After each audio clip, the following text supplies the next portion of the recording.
Hello friends, welcome to my YouTube channel and this video will focus on heart failure. Friends, अगर आप मेरे channel पे नए हैं तो मेरे चैनल को सब्सक्राइब करना मत भूलिएगा, बेल नोटिफिकेशन को ऑन कर लीजिएगा ताकि मेरी न्यू वीडियोस की अपडेट आप तक पहुंचती रहे। तो चलिए शुरू करते हैं। आज हम बात करेंगे कार्डियक फेल्योर के बारे में। हार्ट जो होता है चेस्ट के अंदर प्रेजेंट रहता है, जो ब्लड को पंप करता है बॉडी में। हार्ट ऐसे कॉन्स्ट्रिक्ट करता है, जब ऐसे दबता है तो ये पाइप्स जा रही हैं, तो पाइप्स में ये ब्लड को पुल करता है। तो एक पाइप हाथ में जा रहा है तो यहाँ पे पल्स फील होता है। फिर एक पाइप एब्डोमिनल में जा रहा है, इसको एब्डोमिनल एओर्टा बोलते हैं। फिर नीचे लोअर लिम्ब में जा रहा है और ब्रेन के अंदर में जा रहा है। और इसी तरीके से हर ऑर्गन में हार्ट ब्लड को सप्लाई करता है। हार्ट जब कॉन्स्ट्रिक्ट करता है तो ब्लड को पुश करता है और ब्लड को हर जगह भेज देता है। रेड कलर की आर्टरीज होती हैं, वो ब्लड को ले जाने का काम करती हैं, और ब्लू कलर की वेन्स होती हैं, वो वापस ब्लड को सारे ऑर्गन से कलेक्ट करके हार्ट में लेकर आती है।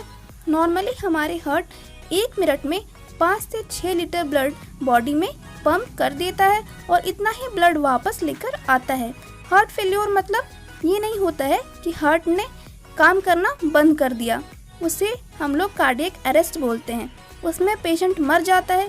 फेल्योर मीन्स होता है हार्ट की जो पंपिंग कैपेसिटी है वो कम हो गई है, यानी कि ब्लड को लाने और ले जाने की क्षमता कम हो जाती है।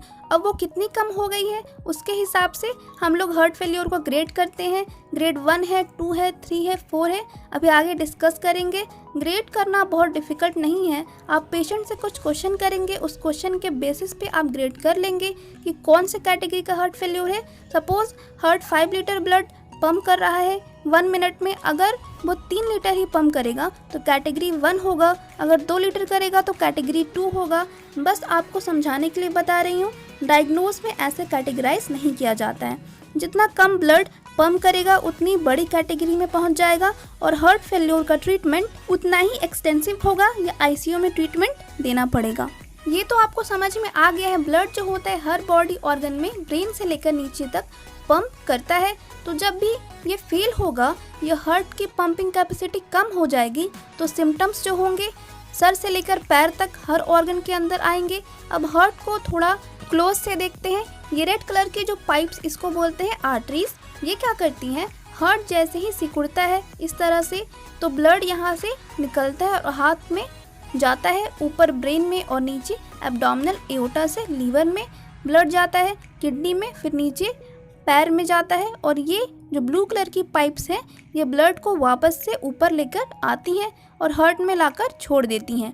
ऊपर से भी जो वेन्स आ रहे हैं, जुगुलर वेन है और सारे ब्लू वेन्स ब्लड को वापस लाकर हार्ट में डाल देते हैं। अब नेक्स्ट हम बात करेंगे कैटेगरी ऑफ फेल्योर। न्यूयॉर्क के अंदर जो हार्ट एसोसिएशन है उन्होंने 4 कैटेगरी डिवाइड की है, और वह कैटेगरी इस बेसिस पे डिवाइड किया है कि पेशेंट को सिम्टम्स कितने आते हैं। आप में से बहुत सारे मेडिकल स्टूडेंट ने सुना ही होगा word mild, moderate and severe. Severe means बहुत ही ख़राब कंडीशन, माइल्ड मीन्स थोड़ा कम ख़राब कंडीशन, और मॉडरेट मीन्स बीच वाली, बहुत कम भी नहीं और बहुत ज़्यादा भी नहीं, और no restriction means category 1। Suppose कोई हार्ट फेल्योर पेशेंट है, वो डेली रूटीन के काम है, ऑफिस जाना है, कुछ काम करना है, अगर फीमेल्स हैं तो खाना बनाना है, तो उसके अंदर कोई रिस्ट्रिक्शन नहीं है, ये आराम से हर काम कर रहा है। लेकिन जब ये जॉगिंग करता है, जिम करता है या कुछ भी भारी सामान उठाता है तो उस टाइम पे इसकी सांस फूलती है, सीढ़ी चढ़ने में सांस फूलती है, तो उस पेशेंट को हम डालेंगे कैटेगरी 1 के अंदर। मतलब वो डेली रूटीन के हर काम कर रहा है आराम से, लेकिन जब वो मेहनत वाला काम करता है तो प्रॉब्लम होती है। अब रूटीन एक्टिविटी में माइल्ड रिस्ट्रिक्शन है, मतलब कि पेशेंट अपना नॉर्मल काम कर रहा है, लेकिन थोड़ा बहुत काम करने में भी जो डेली बेसिस पे करता है उसमें भी हल्का फुल्का सांस फूल जाता है, तो उसको माइल्ड में डालेंगे। अब वो जो रूटीन काम कर रहा है उसमें मॉडरेट रिस्ट्रिक्शन हो रहा है, मतलब कि पेशेंट अपना काम करता है, ब्रश कर रहा है, अपने कपड़े प्रेस कर रहा है, खाना बना रहा है, लेकिन उसको बहुत सांस फूलती है ये सब काम करने में, तो उसे कैटेगरी 3 में डालेंगे, मतलब मॉडरेट रिस्ट्रिक्शन है। और सीवियर मतलब पेशेंट बेड से उठ ही नहीं पा रहा है, जैसे ही बेड से उठता है उसकी सांस फूल जाती है, एकदम ताकत नहीं मिलती है, तो बेड पे ही रहता है, तो उस पेशेंट को सीवियर कैटेगरी में डालेंगे। मतलब रेस्ट के टाइम भी उन लोगों को सांस फूलती है, तो ये 4 कैटेगरी ध्यान रखनी है। अब हम बात करेंगे इसके सिम्टम्स क्या होते हैं। ब्रेन से लेकर नीचे तक सारे पार्ट में सिम्टम्स आएंगे, जैसे कि ब्रेन के अंदर ब्लड फ्लो कम हो जाएगा तो पेशेंट को थोड़ा कन्फ्यूजन सा बना रहेगा, कॉन्शियसनेस लो हो जाएगी, कई बार उसे चक्कर सा आने लगता है। तो ये सारे सिम्टम्स ब्रेन के अंदर आते हैं। गले के अंदर क्या होता है, ब्लड तो कम जा रहा है लेकिन जो खून को वापस लाने वाली नलियां हैं, मतलब कि हार्ट अगर पंप नहीं करेगा ब्लड आगे, तो पीछे की साइड में जो ब्लड आ रहा है वो पीछे की साइड में ही भर जाएगा। तो क्या होगा, हार्ट की पंपिंग कैपेसिटी कम हो गई है, ब्लड तो उतना ही है लेकिन आगे पंप नहीं कर पा रहा है। तो ब्लड भरेगा कहाँ पे, पीछे की साइड में, मतलब वेन्स के अंदर। तो वेन्स जो होगी मोटी मोटी फूल जाएगी, उसके अंदर ब्लड काफ़ी ज़्यादा भर जाएगा। ये गले की वेन्स होती है ब्लू कलर की, ये फूल जाती हैं। फिर लंग्स के अंदर बहुत इंपॉर्टेंट रोल प्ले करता है। तो ऐसे पेशेंट के अंदर ब्लड कम पंप हो पाता है, हार्ट जितना ब्लड चाहिए उतना नहीं भेज पाता है, और ऑलरेडी वेन्स के अंदर बहुत ज़्यादा ब्लड बढ़ जाता है तो ब्लड का मूवमेंट कम हो जाता है। तो लंग्स के अंदर कॉन्जेशन हो जाता है, ऑक्सीजनेशन का काम करती है लंग्स, आप सांस लेते हैं उसको प्यूरिफाई करती है और बॉडी में भेजती है। तो ये सब काम कम होगा तो पेशेंट की सांस भरेगी, डिप्सनिया मीन्स शॉर्टनेस ऑफ ब्रीथ होगा, सांस लेने में तकलीफ होगी। फिर पेट के अंदर लीवर और स्प्लीन सूज के बड़ा हो जाएगा। क्यों बड़ा होगा, क्योंकि लीवर स्प्लीन के अंदर जो वेन्स होंगी वो डिस्टेंडेड होंगी, सूज जाएगी तो बड़ी हो जाएंगी। इंटेस्टाइन में वेनस कंजेशन होगा, मतलब इंटेस्टाइन के अंदर भी ब्लड बढ़ जाएगा, आर्टेरियल फ्लो कम हो जाएगा तो एब्जॉर्प्शन की कैपेसिटी कम हो जाएगी। जो आप खाना खाते हैं उसका डाइजेशन कम होगा, से खाना नहीं पचेगा। लोअर लिप्स में पैर के अंदर सूजन आ जाती है, उसके पैर को उंगली से दबाएंगे तो दब जाएगी। एडिमा होगा, दबाने से उंगली का निशान बन जाएगा, इसे बोलते हैं पिटिंग एडिमा। अब हम बात करेंगे हार्ट कौन कौन सी ऑर्गन में कितना ब्लड सप्लाई करता है। तो ब्रेन के अंदर 15%, सपोज 5 लीटर ब्लड हार्ट ने भेजा तो उसका 15% ब्लड ब्रेन के पास जाएगा। स्किन के अंदर 5% जाता है, हार्ट खुद भी तो ब्लड लेगा, उसके अंदर 5% ब्लड जाती है। मसल्स के अंदर 20% ब्लड जाता है। इसीलिए ऐसे पेशेंट के अंदर थकावट बहुत कॉमन सिम्टम्स होती हैं, कुछ भी हेवी फिजिकल वर्क नहीं कर पाते हैं क्योंकि उनकी मसल्स में जो प्रॉपरली ब्लड फ्लो नहीं होता है, ऑक्सीजनेटेड ब्लड पहुंचता ही नहीं है।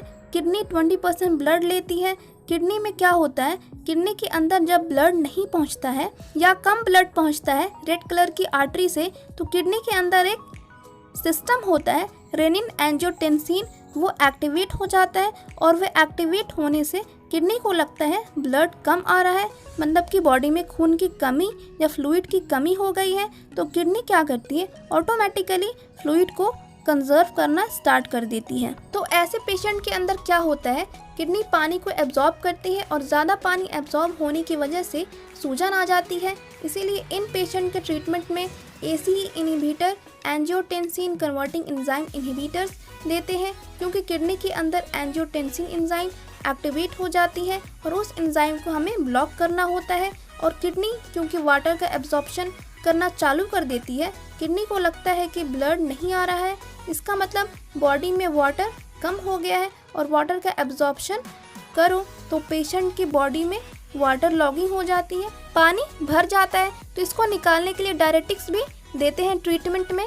लीवर के अंदर ब्लड 25% जाता है और बाकी ऑर्गन्स के अंदर भी ब्लड फ्लो कम हो जाता है। लंग्स के अंदर क्या सिम्टम्स आते हैं, जब ब्लड प्रॉपर नहीं पहुंचेगा लंग्स में तो पेशेंट को थकावट होगी, सांस लेने में तकलीफ होगी। कुछ पेशेंट को कंटिन्यूसली कफिंग होता है, खांसी होती है, क्योंकि लंग्स के अंदर ब्लड फ्लो आर्टरी से तो नहीं आ रहा है, वेन से ब्लड आने की वजह से हल्का हल्का पानी भी जमा होना स्टार्ट हो जाता है। इसके अलावा मैंने बताया था ये वेन्स फूल जाती हैं तो पेशेंट के अंदर जुगुलर वेन होती हैं वो डिस्टेंडेड फूली हुई दिखाई देती हैं। ये बहुत इंपॉर्टेंट साइन है, आप ध्यान रखिएगा। लीवर इनलार्ज बड़ा हो जाता है, इसलिए पेशेंट को लेटाकर लीवर भी पाल्पेट करते हैं। लीवर स्प्लीन कितना बड़ा है ये सब चेक करते हैं। अब बात करेंगे हार्ट फेल्यूर का रीज़न क्या है। तो इंडिया और वर्ल्ड वाइड में देखेंगे तो सबसे ज़्यादा कॉमन रीज़न हार्ट फेल्यूर का होता है इस्चेमिक हार्ट डिजीज़, मतलब कि कोलेस्ट्रॉल की वजह से जो हार्ट में ब्लॉकेज हो जाता है, 60 to 70% रीज़न यही होता है। और इंडिया के अंदर कोलेस्ट्रॉल रीज़न कम होता है, उनके अंदर ज़्यादा रीज़न क्या होता है, आरएचडी मतलब rheumatic heart disease 50 to 60% cases में होता है। आप सब ने सेकेंड ईयर में पैथोलॉजी में पढ़ा होगा कि रूमेटिक हार्ट डिजीज़ के अंदर क्या होता है कि हार्ट की जो वाल्व्स होती हैं उनमें इन्फ्लामेशन हो जाता है और धीरे धीरे डिस्ट्रॉय होने लगती है। अब मैं बताती हूँ आईएचडी और आरएचडी क्या होता है। तो अमेरिका में, वेस्टर्न वर्ल्ड में आईएचडी कॉमन है। आईएचडी मतलब जो हार्ट खुद को सप्लाई करती है नलियाँ, इनके अंदर कोलेस्ट्रॉल से ब्लॉकेज हो जाता है और इसकी वजह से हार्ट की पंपिंग कैपेसिटी कम हो जाती है। इसको बोलते हैं इस्चेमिक हार्ट डिजीज़। और जो दूसरा रीज़न इंडिया में कॉमन होता है रूमेटिक हार्ट डिजीज़, इसमें क्या होता है, जो वल्व्स होती हैं हार्ट में चैम्बर के बीच में, ये वल्व्स, इन वल्व्स के अंदर प्रॉब्लम हो जाती है। तो क्या होता है, जो ब्लड आगे जाना चाहिए था वो पीछे चला जाता है, उसको हम लोग बोलते हैं रिगर्गिटेशन बोलते हैं या स्टेनोसिस हो जाता है। मतलब ये वल्व्स ही बंद हो जाती है, परमानेंटली बंद हो जाती हैं, तो आगे ब्लड जा ही नहीं पाता है, तो ये वाल्वुलर डिजीज़ होता है। इसको हम लोग बोलते हैं रूमेटिक हार्ट डिजीज़। ये इंडिया में हार्ट फेल्योर का काफ़ी कॉमन रीज़न होता है। तो ये 2 पॉइंट आपको याद रखना है। इंडिया में रूमेटिक डिजीज़ से ज़्यादा हार्ट फेल्योर होता है, बट वेस्टर्न वर्ल्ड वाइड में इस्चेमिक हार्ट डिजीज़ ज़्यादा होता है। अब हम ट्रीटमेंट की बात करते हैं। ट्रीटमेंट में हम लोग 4 स्ट्रैटेजीज करेंगे। एक होता है नॉन फार्माकोलॉजिकल, मतलब इसमें हम लोग दवाई नहीं देते हैं, पेशेंट को कुछ हैबिट चेंज करने के लिए बोलते हैं। फिर फार्माकोलॉजिक, दवाई देते हैं। देन डिवाइस, मतलब जो प्रॉब्लम है उसके लिए डिवाइस लगा देते हैं, मतलब पेसमेकर वगैरह। और जीन थेरेपी ये एकदम लेटेस्ट थेरेपी है। नॉन फार्माकोलॉजिक में क्या होता है, पेशेंट को बोलते हैं एक्सरसाइज करने।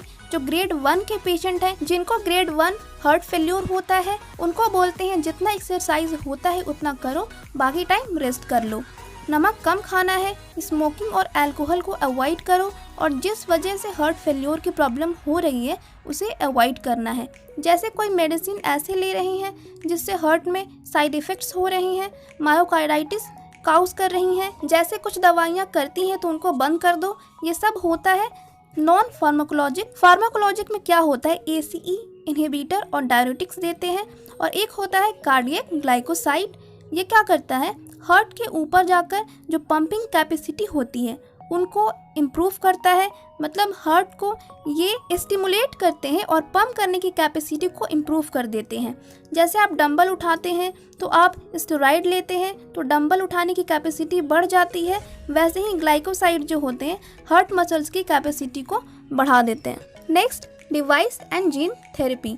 डिवाइस में क्या करते हैं, हार्ट में रिदम जनरेट करने वाला ऐसे नोड होता है, वो फंक्शन नहीं करता है प्रॉब्लम की वजह से, तो पेस मेकर लगाते हैं। और जीन थेरेपी में क्या करते हैं, ये न्यू थेरेपी है। जो मायोकार्डाइटिस के पेशेंट होते हैं जिनमें हार्ट मसल्स बहुत वीक होती हैं, इनके अंदर जीन थेरेपी करके, मॉडिफिकेशन करके इसको इम्प्रूव करते हैं। बट जीन थेरेपी अभी उतनी वाइडली अवेलेबल नहीं है। तो ये था आज के वीडियो में। वीडियो अच्छा लगे तो लाइक, शेयर, कमेंट ज़रूर कर दीजिएगा। फिर मिलते हैं नेक्स्ट वीडियो में।